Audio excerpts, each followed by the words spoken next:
confused about net carbs and you're not sure what they mean or how to calculate them, then you're in the right place, because I'm sharing with you everything you need to know about net carbs, from how to calculate them to what they mean for blood sugar. So stay tuned.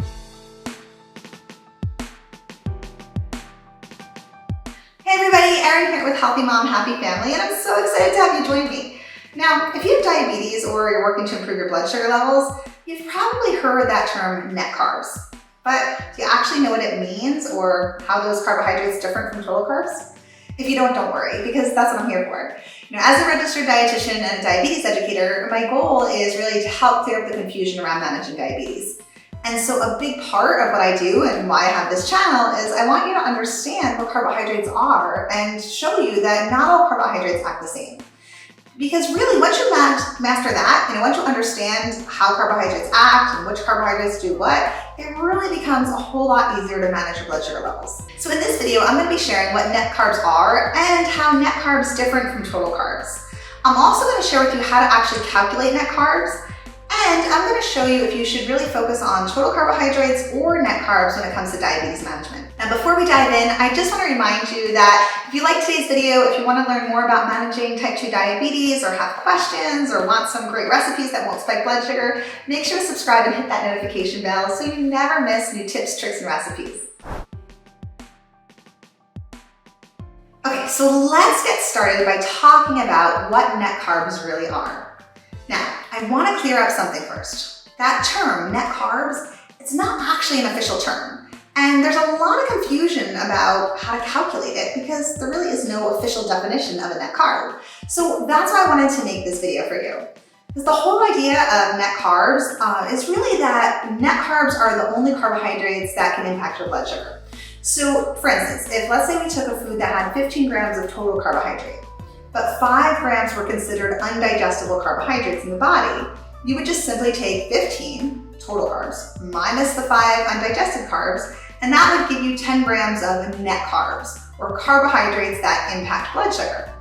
Now, I know that seems simple enough and pretty straightforward when you see that on a food package, but it isn't really that straightforward in real life, because some carbohydrates are fully digested, but there's others that are in this gray area, right? Because they can be somewhat digested, but not totally digested.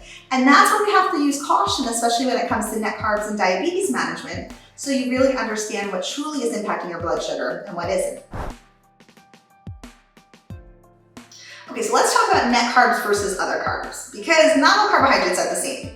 And so your body processes different types of carbohydrates in different ways. And that's why it's so important to know the difference, because you want to understand how your body's going to respond to each form of carbohydrate so that you have better control over your blood sugar levels.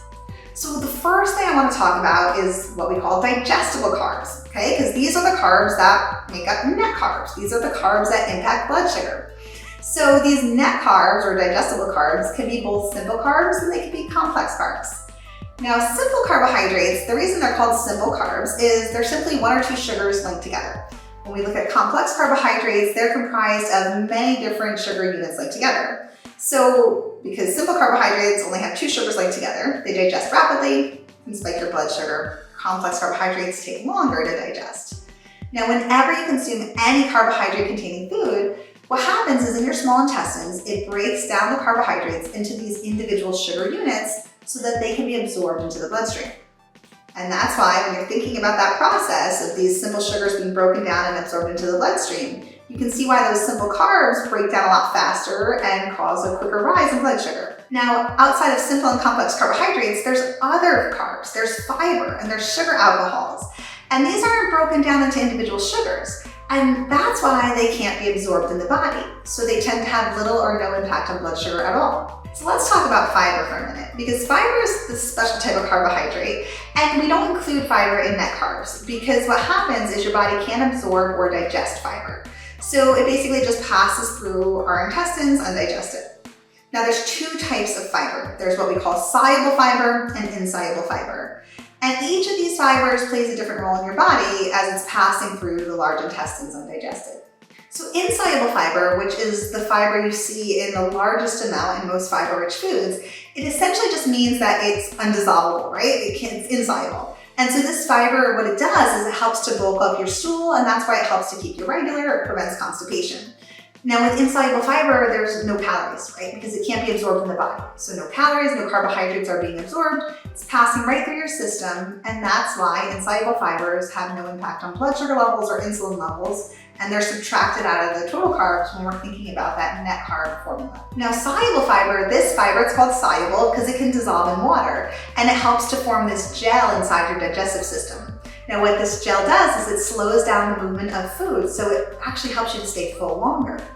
Now when those soluble fibers reach the large intestines, that's where your gut microbiome works on them to break them down. So it ferments these soluble fibers, and what happens is they form these short-chain fatty acids as this byproduct of the fermentation. And these short-chain fatty acids are really essential for gut health. They can offer numerous health benefits. So that's where these soluble fibers are really beneficial. Now, when they break down in the gut, the bacteria actually cause these fibers to release about 1 to 2 calories per gram of fiber. But that doesn't really translate into something that's going to impact your blood sugar.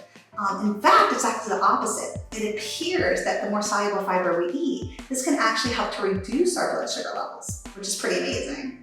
Soluble fiber, especially in the form of soluble fiber known as what we call resistant starch, has actually been linked in various studies to improving insulin sensitivity and improving blood sugar control. So there's some amazing benefits to getting more of this type of fiber into your body. Now I know I mentioned that pretty much fiber does not impact blood sugar, but there is one fiber I want you to know about and look for on food labels, especially on some lower carb processed foods that can often incorporate this. So this one type of fiber is abbreviated as IMO. And this is a processed fiber, and it can be partially absorbed and digested in the body, so it can raise blood sugar. Now, as I mentioned, you'll see sometimes this fiber, this IMO, is on the food label for some foods marketed as low carb. But I want you to be aware of this because if those foods are saying you can subtract this out totally from the total carbs and they're taking it out of the net carb formula, I want you to be aware that that fiber can actually still impact blood sugar. And so that's where you really have to be on the lookout for it and know that you don't want to use the net carbs completely that the manufacturer might show and instead do your own calculations if that fiber is on the food label. Okay, so let's talk about sugar alcohols again because this is an area I get a lot of questions about.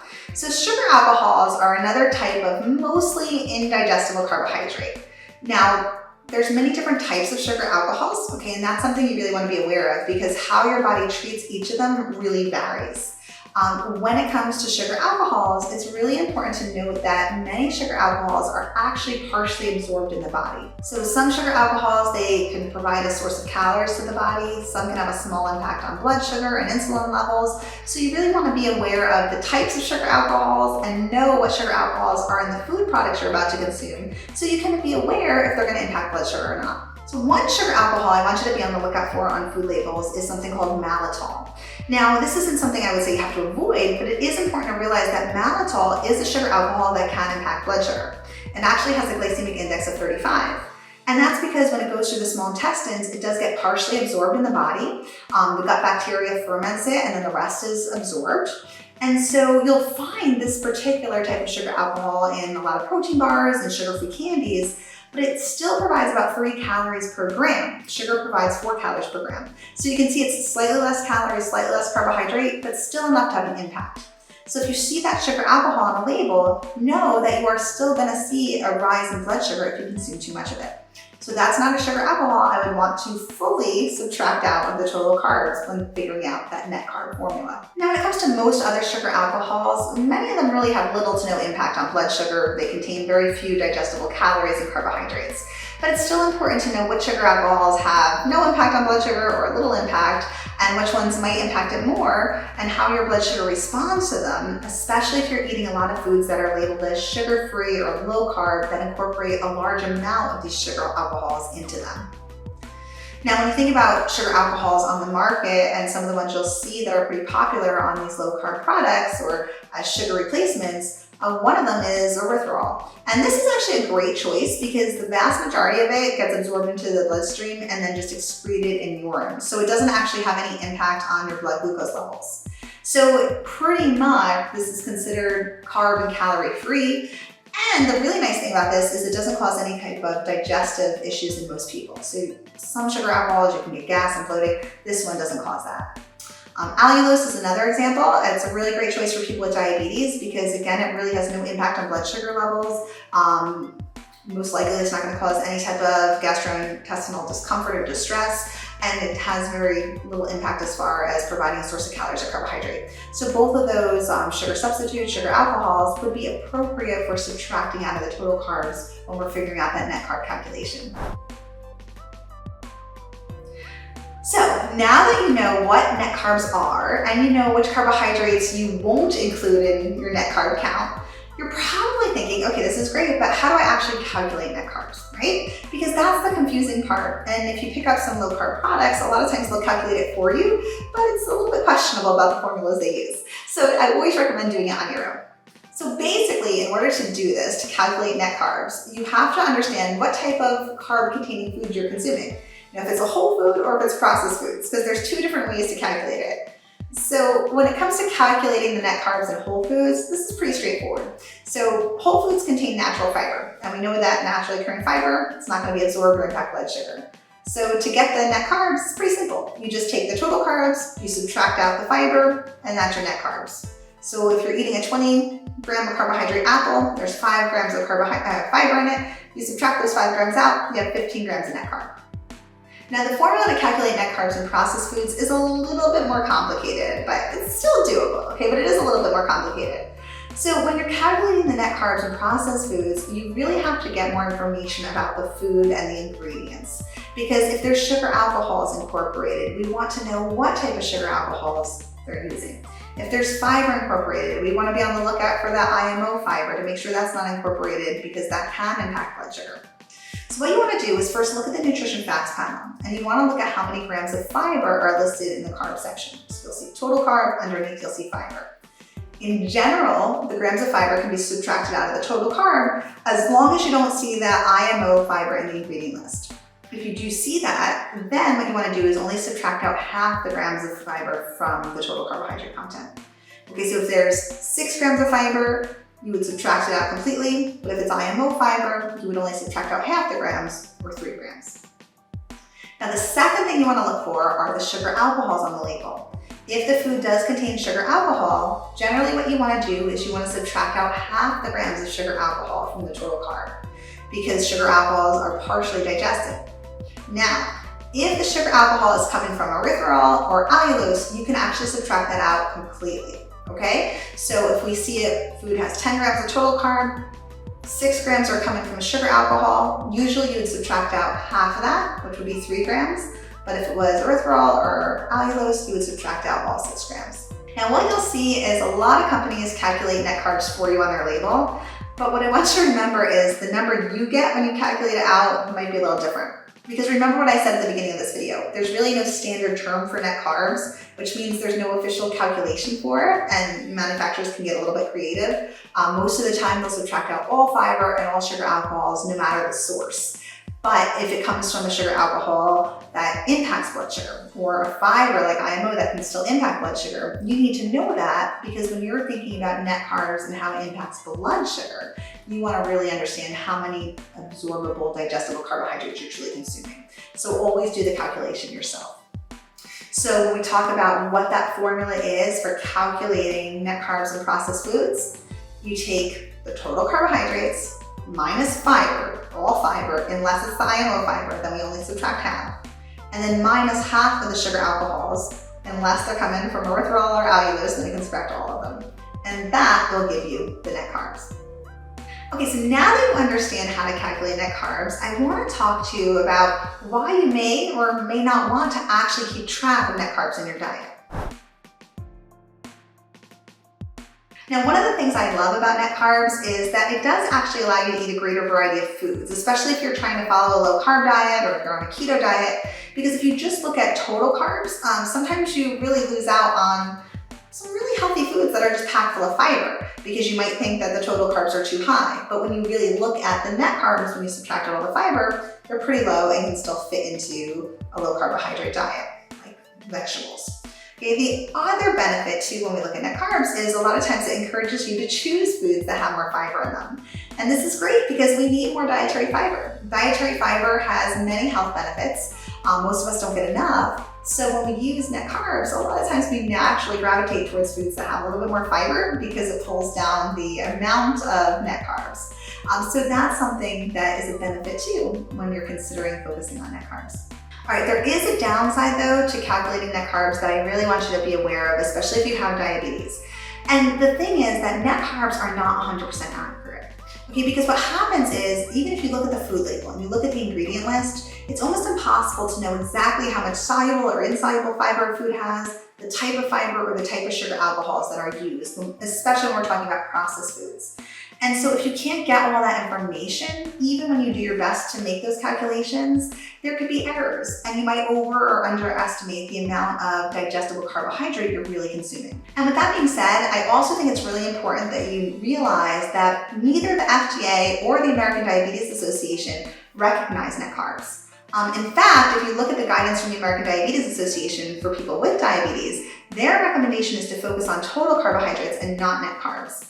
And the reason for this is that the equation to calculate net carbs, like I mentioned, it's not always 100% accurate because of the combinations of fiber or the various types of sugar alcohols that might be present in the food.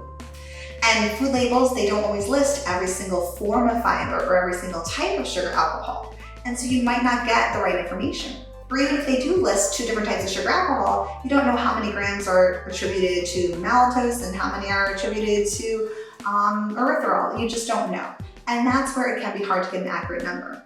And this is especially important for people who are taking insulin or medications to manage their blood sugar levels. Because if you're using net carbs and you're underestimating how many carbohydrates you're taking in or overestimating, there could be negative consequences when it comes to regulating blood sugar along with your medications and insulin. So that is why many medical professionals and the American Diabetes Association and myself, we do recommend that people with diabetes focus more on the total grams of carbohydrate, okay? And when you do that and you're consuming foods that contain sugar alcohols or fiber, just make sure you're closely monitoring your blood sugar. You want to check it often because you want to see how you're responding. If those foods have a lot of fiber, a lot of sugar alcohols, they may or may not have less digestible carbohydrate than you're expecting. So testing your blood sugar and testing it often is the best way to know how you will respond to those individual foods. Now, I want you to remember everybody is different. And so this conversation about the topic of net carbs, this is a conversation you need to have with your diabetes care team and your dietitian, so you understand the best way to count carbohydrates for your individual blood sugar goals as well as your meal planning goals. Okay, so what's the bottom line when it comes to net carbs? Should you use them? Should you not? So the bottom line really is that net carbohydrates do have value, right? They can help you identify foods that you can eat a larger portion of. They can help you identify fiber-rich foods. And there's advantages and disadvantages of counting them. Ultimately, the choice is really up to you. Okay, if you are not on medication, you're managing type 2 diabetes with diet and lifestyle, if you're counting carbohydrates, you can choose to follow net carbs and look at it, and it might allow you to have greater variety, especially if you're following a low carbohydrate diet or you're following a keto plan. But if you are taking insulin, if you are taking medication for managing diabetes, then I really suggest you still continue to follow the total carb content and then just track your blood sugar and track it often, especially if you're consuming foods that are listed as low in carb or low in sugar because of the addition of sugar alcohols or fiber. Now, any questions you have about which one you should follow, make sure you're discussing with your diabetes care team because they're going to know what's best for you as an individual. But there are pros and cons to both, and there isn't really a right or wrong way. You have to decide what's best for you, what's best for your blood sugar goals and your medication goals, and all of those things considered can help you to figure out if net carbs really have value for you or not. So let me know. Comment below and let me know if you count total carbs or net carbs and which one you find more beneficial. I'd love to hear from you. And if you like today's video, don't forget to subscribe so you never miss new tips, tricks, and recipes. Thanks so much for joining me.